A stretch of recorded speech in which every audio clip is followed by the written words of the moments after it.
তো আজকে আমরা টেকনিক্যাল ট্যুরে যাওয়ার আগে অর্থাৎ মোবাইল অ্যাপসের মধ্যে সমস্ত টেকনিক্যাল বিষয়গুলো জানার আগে আমরা জানবো যে Nifty, Sensex, bank Nifty, mid cap Nifty, Fin Nifty এগুলো কি।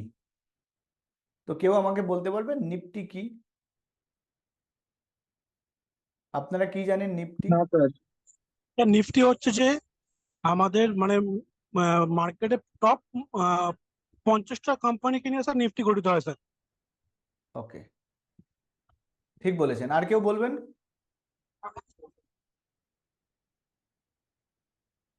আর কেউ? টপ 50 নিফটি স্যার একটা কোম্পানিকে বলা হয়। ইন্ডেক্স যেখানে 50টা টপ কোম্পানি নিয়ে ওকে, নিফটি হলো একটা ইন্ডেক্স। ইন্ডেক্স মানে আমরা জানি সূচিপত্র, অর্থাৎ আমরা যেমন বই খুলি প্রথমেই সূচি দেখি না, যে বইয়ের ভিতরে কি আছে সব ওই সূচিতেই কিন্তু সূচিপত্রে লেখা থাকে। তো ইন্ডেক্স ঠিক একই। তো নিফটি কথাটা এসছে হলো N50 অর্থাৎ ন্যাশনাল স্টক এক্সচেঞ্জের টপ 50 কোম্পানি। ঠিক আছে, ন্যাশনাল স্টক এক্সচেঞ্জের টপ 50 কোম্পানি, যাদেরকে আমরা ব্লু চিপ স্টকও বলি। ব্লু চিপ মানে কি? ব্লু চিপ কথাটা এসছে, আমরা যারা ক্যাসিনোতে গেছি, তো ক্যাসিনোতে বিভিন্ন ধরনের যে এগুলো হয়, গ্যাম্বলিং গুলো হয়। তো সেই গ্যাম্বলিং এর মধ্যে আমরা ওখানে চিপ ইউজ করি, টাকার বদলে চিপ ইউজ করি। তো সব থেকে দামি যে চিপ সেটা হলো ব্লু চিপ। সেই ব্লু চিপ কোম্পানি অর্থাৎ স্টক মার্কেটে ন্যাশনাল স্টক এক্সচেঞ্জে প্রায় 8,000 কোম্পানি রেজিস্টার আছে, এবং বম্বে স্টক এক্সচেঞ্জে অর্থাৎ বিএসিতে প্রায় 16,000-এরও বেশি কোম্পানি লিস্টেড আছে। তো ন্যাশনাল স্টক এক্সচেঞ্জের ওই 8,000-এর কাছাকাছি যে কোম্পানিগুলো আছে, তার মধ্যে ন্যাশনাল স্টক এক্সচেঞ্জের টপ 50 অর্থাৎ ন্যাশনালের এন নেওয়া হয়েছে আর ওদিকে 50-র ইফটি নেওয়া হয়েছে, হয়ে গেছে একসাথে হলো নিফটি। বুঝতে পারলেন? নিফটি হলো N50 অর্থাৎ ন্যাশনাল স্টক এক্সচেঞ্জের যতগুলো কোম্পানি রেজিস্টার আছে তার টপ 50 কোম্পানি হলো, তার এভারেজ গ্রোথ যে ইন্ডিকেট করে সেটা হলো নিফটি। অর্থাৎ নিফটি একটা ইন্ডেক্স।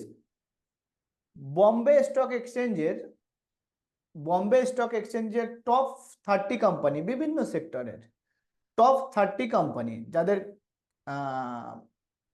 মার্কেট ক্যাপিটাল অনেক বেশি, তো সেই ধরনের টপ 30 কোম্পানির ইন্ডেক্সকে বলা হচ্ছে সেন্সেক্স। সেন্সেক্স কথাটা এসছে হলো সেন্সিটিভ ইন্ডেক্স। সেন্সিটিভ ইন্ডেক্স থেকে এসছে হলো সেন্সেক্স। তো ন্যাশনাল স্টক এক্সচেঞ্জের ইন্ডেক্সের মেন ইন্ডেক্সের নাম কি তাহলে? নিফটি। আর বম্বে স্টক এক্সচেঞ্জের টপ 30 কোম্পানির ইন্ডেক্সের নাম হলো, বলুন? সেন্সেক্স। সেন্সেক্স। হ্যাঁ। তো আমরা একবার দেখে নেব ন্যাশনাল স্টক এক্সচেঞ্জের টপ 50 কোম্পানি কি কি আছে।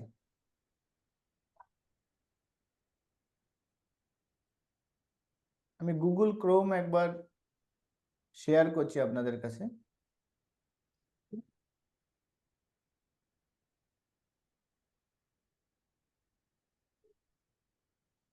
আমি স্ক্রিনটা শেয়ার করছি আপনাদের কাছে। সার্চ করা থেকে শুরু করে একেবারে সবকিছু আপনাদেরকে দেখিয়ে দিচ্ছি। আপনারা অ্যাপসের মধ্যেও দেখতে পাবেন, কিংবা আমি গুগলে একবার দেখাচ্ছি। এটা হলো নিফটি 50। নিফটি 50 এই মুহূর্তে অর্থাৎ এই ইন্ডেক্স চলছে 24,502। এটা হলো সর্বকালীন, অর্থাৎ স্টক মার্কেট শুরু হওয়া থেকে এখনো পর্যন্ত, ন্যাশনাল স্টক এক্সচেঞ্জ শুরু হওয়া থেকে এখনো পর্যন্ত 24,502 হলো সর্বকালীন উপরে আছে, মানে সব থেকে উপরে আছে এই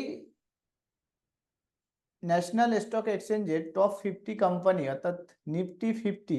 স্যার আরেকবার বলুন, হ্যাঁ, আরেকবার বলুন নিফটি 50টা আমি এই বলছি সামনে। ন্যাশনাল স্টক এক্সচেঞ্জের টপ 50 কোম্পানি মিলে হলো নিফটি। এই নিফটি 50 এই পর্যন্ত মার্কেট শুরু হওয়া থেকে এখনো পর্যন্ত আজকের ডেটে সব থেকে হাইয়েস্ট ক্লোজ হয়েছে, সব থেকে উপরে আছে হলো আজকে। ঠিক আছে, এটা যদি আপনি 5 দিনের দেখেন, যদি 1 মাসের দেখেন, যদি 6 মাসের দেখেন, যদি 1 বছরের দেখেন, যদি 5 বছরের দেখেন, তাহলে আজকেই হলো সব থেকে উপরে আছে। স্পিকার অন করে কেউ কথা বলবেন না। ঠিক আছে স্যার, বুঝতে পেরেছি। তো ইকুইটির ন্যাশনাল 50 কোম্পানির যে ইকুইটি গুলো আছে নিফটি 50-তে, তারা কি কি আছে? Top 50 company TCS, Wipro, HCL tech, এগুলো আজকের গ্রোথ অনুযায়ী আপনাকে দেখাচ্ছে।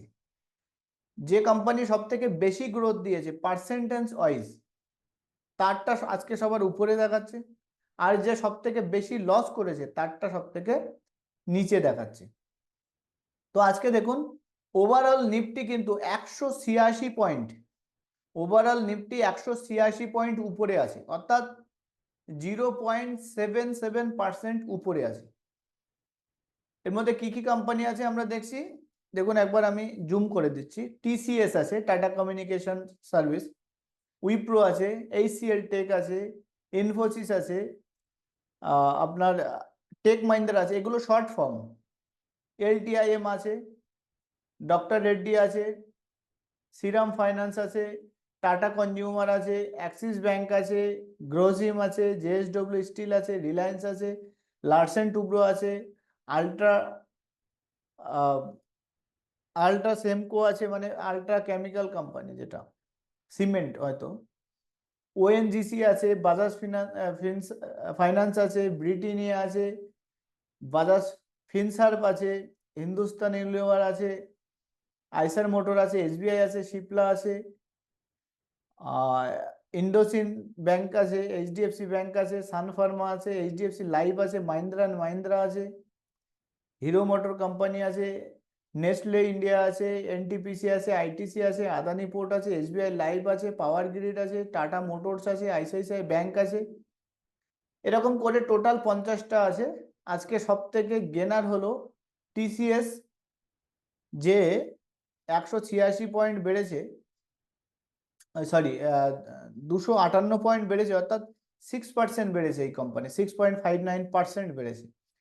কত পয়েন্ট বেড়েছে সেটা বিষয় না, এটা হলো কত পার্সেন্ট বেড়েছে তার উপরেই হিসাব হয়, যে কে উপরে থাকবে কে নিচে থাকবে। আর নিচে সব থেকে আজকে লস করেছে হলো এশিয়ান পেন্ট, সে 30 টাকা পড়ে গেছে, অর্থাৎ 1% আজকে পড়ে গেছে। আজকে এতগুলো কোম্পানি কিন্তু লস করেছে, বাট ওভারঅল মার্কেট কিন্তু আজকে বুলিশ। কেন? কারণ বেশিরভাগ কোম্পানিগুলো আজকে কিন্তু প্রফিটে আছে। এটা হলো নিফটি 50। এবার যদি আপনি দেখেন যে আপনি ব্যাংক নিফটি দেখবেন, নিফটি ব্যাংক, তো এখানে নিফটি ব্যাংকের মধ্যে যে যে ব্যাংকগুলো ব্যাংক নিফটির মধ্যে আছে সেই সমস্ত ব্যাংকগুলো দেখাবে, কি সবই ব্যাংকের শেয়ারস আছে। দেখুন ব্যাংকের ইকুইটি আছে, যেমন Andhra bank, Axis bank, Federal bank, আপনার এসবিআইএন অর্থাৎ State Bank of India, IndusInd bank, HDFC bank, IDFC first bank, ICICI bank, Kotak bank, PNB এটাও bank, Punjab national bank, Bandhan bank আর ব্যাংক অফ বরোদা, এগুলো সব ব্যাংক নিফটির মধ্যে আছে। যদি আপনি দেখেন যে নিফটি মিড ক্যাপ, তো মিড ক্যাপ 50 অর্থাৎ মিডিয়াম ক্যাপিটাল নিয়ে যে 50 মিডিয়াম ক্যাপিটাল কোম্পানি নিয়ে যে ইন্ডেক্স তৈরি হয়েছে সেটা হলো মিড ক্যাপ 50। মিড ক্যাপ 100 আছে, মানে মিড ক্যাপ 100 মানে আপনার হলো 100 কোম্পানি নিয়ে একটা ইন্ডেক্স। এখানে দেখুন নিফটি নেক্সট 50 আছে, প্রথম 50-র পরে 50 আছে। তো আপনি দেখুন নিফটি 50-তে যে কোম্পানিগুলো আছে এরাই যে সারা জীবন উপরেই থাকবে, নিফটির মধ্যে লিস্টেড থাকবে, সেটা কিন্তু নয়। কখনো এখান থেকে বেরিয়েও যেতে পারে, আবার কখনো কখনো এখানে আবার কোনো কোম্পানি এন্ট্রিও নিতে পারে। ঠিক আছে, ওকে, যদি আপনি এনার্জি দেখেন, যে সমস্ত কোম্পানি শক্তি তৈরি করে, যেমন রিলায়েন্স, ওএনজিসি, এটা হলো আদানি, এনটিপিসি, তারপরে power grid, Indian oil corporation মানে IOC, BPCL, Bharat petroleum corporation limited, coal India, এটা হলো আদানি গ্রিন, টাটা পাওয়ার, এগুলো সব হলো এনার্জি, অর্থাৎ নিফটি এনার্জি। যদি আপনি আইটি দেখেন তা দেখবেন যত আইটি কোম্পানি আছে সেই কোম্পানিগুলো এখানে আছে, উইপ্রো আছে, যেমন এইচসিএল টেক আছে, ইনফোসিস আছে, টেক মাহিন্দ্রা আছে। ঠিক আলাদা আলাদা করে আপনি প্রত্যেকটা ইন্ডেক্স কিন্তু দেখতে পাবেন। এর মধ্যে ফিন নিফটি আছে, অর্থাৎ ফিনান্সিয়াল নিফটি, আর হলো bank Nifty, Nifty mid cap Nifty. এই চারটে ইন্ডেক্সের উপরে কিন্তু নিফটির ট্রেডিং হয়। আমরা এর বাইরে যে ইন্ডেক্স গুলো আছে এগুলো কিন্তু ট্রেডিং হয় না, আর এই ট্রেডিং গুলো ডেরিভেটিভসে হয়। ডেরিভেটিভস কি আপনারা অবশ্যই জানতে পারবেন। তো এটা হলো ন্যাশনাল স্টক এক্সচেঞ্জের টপ 50 কোম্পানি, নিফটি মানে ন্যাশনাল স্টক এক্সচেঞ্জের। এবার আসছি আমরা সেন্সেক্স। সেন্সেক্স যদি আপনি দেখেন তো সেক্ষেত্রে আপনাকে দেখতে হবে BSC, Bombay stock exchange. Bombay stock এক্সচেঞ্জে দেখুন টপ 50 কোম্পানি, এখানে 1 2 3 4 5টা রো আছে, আর প্রত্যেকটা রোতে 6টা করে কোম্পানি আছে। এর মধ্যে আছে কি টিসিএস, একটু বড় করে দিই আপনাদের সামনে। এর মধ্যে আছে টিসিএস আছে, ইনফোসিস আছে, এইচসিএল টেক আছে, টেক মাহিন্দ্রা আছে, অ্যাক্সিস ব্যাংক আছে, জেডব্লিউ স্টিল আছে, রিলায়েন্স আছে। এখানে দেখুন 30টার মধ্যে আজকে 1 2 3 9টা কোম্পানি কিন্তু আজকে লসে আছে, আর 21টা কোম্পানি আজকে কিন্তু প্রফিটে আছে। এটা হলো বম্বে স্টক এক্সচেঞ্জের টপ 50 কোম্পানি। 80,000 ছুঁয়ে গেছে। তো 80,000 ছুঁয়ে গেছে, এটাই হলো সব থেকে হাইয়েস্ট আমাদের, মানে সেন্সেক্সের সব থেকে উপরে ক্লোজ হয়েছে আজকে। তো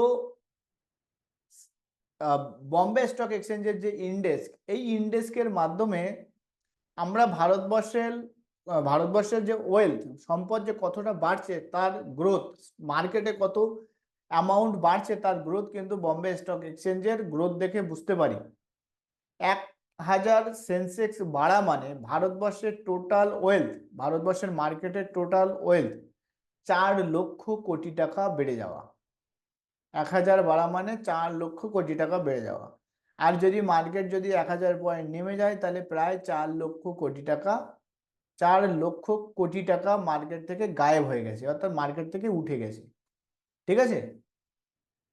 তো আজকে 2014 সালের গভর্নমেন্টের আসার সময় যে সেন্সেক্স ছিল মাত্র 14,000, সেই সেন্সেক্স আজকে 10 বছরে 80,000 চলে গেছে, অর্থাৎ 66,000, 66,000 সেন্সেক্স বেড়েছে। তো 66,000 সেন্সেক্স বাড়া মানে ভারতবর্ষের total market wealth 66 into 4 lakh crore, ধরতে গেলে প্রায় 250, মানে 250 লক্ষ কোটি। সেই অ্যামাউন্টটা কি হবে আমি জানি না। 250 লক্ষ কোটি, 250 লক্ষ কোটি মানে 250 লক্ষ যদি বলা হয় তাহলে 2.5 কোটি কোটি, 2.5 কোটি কোটি, এরকম কিছু একটা হবে হয়তো। তো সেই ওয়েলথ কিন্তু ভারতবর্ষে বেড়েছে, কিন্তু আমার আপনার পকেটে সেই টাকা কত ঢুকেছে? আমার আর আপনার পকেটে সেই টাকা কিন্তু বেশি ঢোকেনি। কারণ আমরা কোথায় আটকে ছিলাম? আমরা আটকে ছিলাম ফিক্সড ডিপোজিটে, আমরা আটকে ছিলাম ব্যাংকে, এবং আমরা আটকে ছিলাম যদি টাকা সারদার মতো, রোজ ভ্যালির মতো লোকে না নিয়ে চলে যায়, তার জন্য আমরা আমাদের টাকাকে সেভ রেখেছিলাম, আমাদের টাকা বাড়েনি। টাকা কাদের বেড়েছে? যারা স্টক মার্কেটে ইনভেস্ট করতে পেরেছে তাদের বেড়েছে। আপনি যদি এখানে ম্যাক্সিমাম দেখেন তো 2014 সালে, 2013 সালের পর দেখুন 2014 সালে, এটা 7ই ফেব্রুয়ারি, তারপর একটা রিসেশন হয়। তো মোটামুটি দেখুন 2014 সাল থেকে এই পর্যন্ত, 2014 সালে মার্চ মাস মে মাসেও 24,000 ছিল, গভর্নমেন্ট চেঞ্জ হওয়ার একটা প্রবণতা ছিল বলে। তো সেখান থেকে আজকে এত হাজার পয়েন্ট কিন্তু সেন্সেক্স বেড়েছে এই 10 বছরে। তো সেক্ষেত্রে আমরা অতটা কিন্তু বেনিফিট হয়নি, কারণ আমরা আমাদের টাকাকে হাঁটাতে পারিনি, আমরা আমাদের টাকাকে দৌড়াতে পারিনি, আমরা আমাদের টাকাকে ঘুমিয়ে ফেলে দিই, মানে ঘুমাতে বলেছিলাম ব্যাংকে, পোস্ট অফিসে। সেই জন্য সে জাগেনি, সে এক্সারসাইজ করেনি, তাই আমাদের কিন্তু সম্পদ বাড়েনি। যাই হোক, বম্বে স্টক এক্সচেঞ্জের টপ 30 কোম্পানির এভারেজ গ্রোথ হলো সেন্সেক্স। বোঝা গেছে এই পর্যন্ত? হ্যাঁ স্যার। আমি একটু ধীরে ধীরে বোঝাই, কারণ আমার মনে হয় যে আমারও যেমন বুঝতে সময় লেগেছিল, আপনাদেরও বুঝতে সময় লাগবে। ঠিক আছে? অনেকে হয়তো হ্যাঁ একটু স্যার। জানেন, থ্যাংক ইউ স্যার। জানা জিনিসগুলো আবার কেন বলছেন সময় নষ্ট হচ্ছে, কিন্তু আমাদের ক্লাসটা সবার জন্য, তো সবাই ধৈর্য ধরে বসুন। এবার আমরা চলে Thank যাব you, sir. একটু Thank you. আমাদের মোবাইল অ্যাপস এর মধ্যে। স্যার, হ্যালো বলুন। স্যার, আপনি একটা কথা বললেন গভর্নমেন্ট আসার সঙ্গে এই সেন্সেক্সের কি সম্পর্ক আছে একটু বলবেন? দেখুন, গভর্নমেন্ট আসার সাথে কিছু গভর্নমেন্ট আছে, যে গভর্নমেন্টগুলো প্রচণ্ডভাবে, মানে আমি কাউকে করছি না, আপনারা নিজেরাও যদি ইতিহাস দেখেন, কিছু গভর্নমেন্ট আছে ভারতবর্ষের মানুষকে মানে ভোটের স্বার্থে বিভিন্ন সময় বিভিন্ন উপঢৌকন, বিভিন্ন ধরনের ভাতা, বিভিন্ন ধরনের দিয়ে মানে মানুষকে সন্তুষ্ট করার জন্য, ভোট নেওয়ার জন্য কিছু গভর্নমেন্ট সাধারণ মানুষের মধ্যে টাকা বিলিয়ে দিয়েছে। ঠিক। আবার কিছু কিছু গভর্নমেন্ট এসে ভারতবর্ষের অর্থনীতিকে মজবুত করেছে, ভারতবর্ষের ইন্ডাস্ট্রিকে বাড়িয়েছে, এবং ভারতবর্ষের টোটাল ইকোনমিকটা একটা চেঞ্জ করার জায়গায় নিয়ে এসছে। যদি সেই অর্থে যদি দেখেন, তাহলে এখানে আমরা দেখতে পাচ্ছি বিগত কয়েক বছর ধরে যখন দেখি যে বিজেপি গভর্নমেন্টের হারার প্রবাবিলিটি থাকে, অর্থাৎ 2019 সালের আগে 2018 সালে যখন দেখলাম আমরা সবাই যে মধ্যপ্রদেশ, রাজস্থান এবং ছত্তিশগড়ে বিজেপির সরকার পড়ে গেছে, অর্থাৎ আমরা সেখানে দেখতে পাচ্ছি যে 2019 সালে বিজেপির সরকার না আসার একটা প্রবাবিলিটি তৈরি হচ্ছে। তো তখন মার্কেট আবার পড়তে শুরু করেছে। 2017 সালের গুজরাটের যখন সরকার প্রথম রেজাল্টের সময় আমরা যখন দেখলাম যে বিজেপি কংগ্রেসের থেকে পিছিয়ে গেছে, তখন আমরা দেখলাম যে মার্কেট হুড়মুড় করে পড়তে শুরু করেছে। আবার যখন বিজেপি সেখানে গভর্নমেন্ট ফর্ম করলো, তখন আবার মার্কেট রিকভারি নিয়ে ছুটতে শুরু করলো। তো এখানে ইন্ডাস্ট্রিয়ালিস্টদের মনে হচ্ছে যে ভারতবর্ষের মোদী সরকার থাকলে দান এবং লোককে পাইয়ে দেওয়া, এটা মুকুব করে দেব, ওটা মুকুব করে দেবো, এই করে ভারতবর্ষের অর্থনীতিটা নষ্ট হবে না। ভারতবর্ষ এমন একটা কংক্রিট জায়গায় থাকবে যেখানে শিল্প বাণিজ্য এগুলো বাড়বে। তো সেই জন্যে আর মানুষ কি চায়? একটা স্টেবল সরকার চাই। স্টেবল সরকার চাই কেন? প্রত্যেকটা গভর্নমেন্ট আসার পিছনে কিছু গভর্নমেন্টের মানে গভর্নমেন্ট ফ্রেন্ডলি কিছু কোম্পানি থাকে এবং গভর্নমেন্টের খেলাফ কিছু কোম্পানি থাকে। যেমন আপনারা যদি দেখেন যে লাস্ট টাইমে আমার রাজা ব্যাটারি বলে একটা কোম্পানি হঠাৎ গ্রো করলো। কেন গ্রো করলো? আমার রাজা ব্যাটারি হলো তেলেঙ্গানার একটা কোম্পানি, যার সাথে ওখানকার যে এবার চিফ মিনিস্টার হয়েছেন টিডিপি, চন্দ্রবাবু নাইডুর সাথে ওনাদের ভালো সম্পর্ক। তো চন্দ্রবাবু নাইডুর যখন গভর্নমেন্টে আসছে এবং চন্দ্রবাবু নাইডু যখন মুখ্যমন্ত্রী হলো এবং তার মুখ্যমন্ত্রীর সমর্থনে সরকার এলো দিল্লিতে, তখন আমার রাজা ব্যাটারির যে মালিক, সে জানে যে কিছু না কিছু সুবিধা পাবে, তো সঙ্গে সঙ্গে বেড়ে গেল। যেমন অনেকে বলেন আম্বানি, আদানি এগুলোর সাথে মোদির রিলেশন আছে। তো যখন বিজেপি জিতছে, তখন দেখা গেল আম্বানি আদানির শেয়ারের দাম বাড়ছে। যদি কোনো রকমে যদি বিজেপি হেরে যায়, তাহলে আবার আম্বানি আদানি এদের বিজনেসে কিছুটা প্রভাব পড়তে পারে। ঠিক আছে, কিন্তু বিজনেসম্যানরা এমন, তারা কোনো না কোনো ভাবে সরকার এলেই তারাও পরিবর্তন হয়ে যাবে, কিন্তু পাবলিকের যে একটা ভিউ থাকে না, সেই ভিউয়ের উপরে অনেক কিছু নির্ভর করে। যাই হোক, আজকে আপনাদের মানে জ্ঞাতার্থে এটাও বলে দিই, 2026 সাল নাগাদ আমাদের দেশে এখন যদি আপনি 50 টাকা, যার ভ্যালু আছে 50 টাকা, এই 50 টাকার ইন্টারন্যাশনাল মার্কেটে তার ভ্যালু হতে পারে 70 টাকা। এটা ভারতবর্ষ সেই দিকে এগোচ্ছে। তো এবার আমরা একটুখানি আমাদের মোবাইল অ্যাপসের মধ্যে যাব। আর কিছু প্রশ্ন? হ্যাঁ স্যার, আরেকটা প্রশ্ন ছিল। আপনি বললেন বুলিশ আর আরেকটা আমি শুনেছি বেয়ারিশ, এটার মানে কি? বুলিশ এবং বিয়ারিশ। বুল কথার অর্থ কি? ষাঁড়, তাই তো? হুম। আর বেয়ার কথার অর্থ হলো ভাল্লুক। হুম। তো যখন ষাঁড় আক্রমণ করে তখন নিচ থেকে কাউকে উপরে তুলে দেয়, ঠিক আছে? দেখবেন মাথা নিচে ঢুকিয়ে তারপর সে উল্টো উপর দিকে তোলে, দেখেছেন ষাঁড়ের লড়াই? হ্যাঁ। তো সেই জন্যে ওটাকে বুলিশ বলা হচ্ছে, অর্থাৎ মার্কেট নিচ থেকে উপরে যাবে। আর বেয়ারিশ, বেয়ার কথা এসছে ভাল্লুক, ঠিক আছে? অর্থাৎ মার্কেট, ভাল্লুক সবসময় নিচের দিকে আক্রমণ করে, সবসময় নিচের দিকে আক্রমণ করে। তো সেই বেয়ারিশ কথা এসছে হলো ভাল্লুকের থেকেই, অর্থাৎ মার্কেট নিচে যখন যাচ্ছে তখন তাকে বেয়ারিশ বলা হচ্ছে, ঠিক হ্যাঁ আছে? Sir, thank. আপনি বুল অ্যান্ড বেয়ার লিখলে দেখবেন ষাঁড় এবং ভাল্লুক দেখাচ্ছে। হুম। ওকে।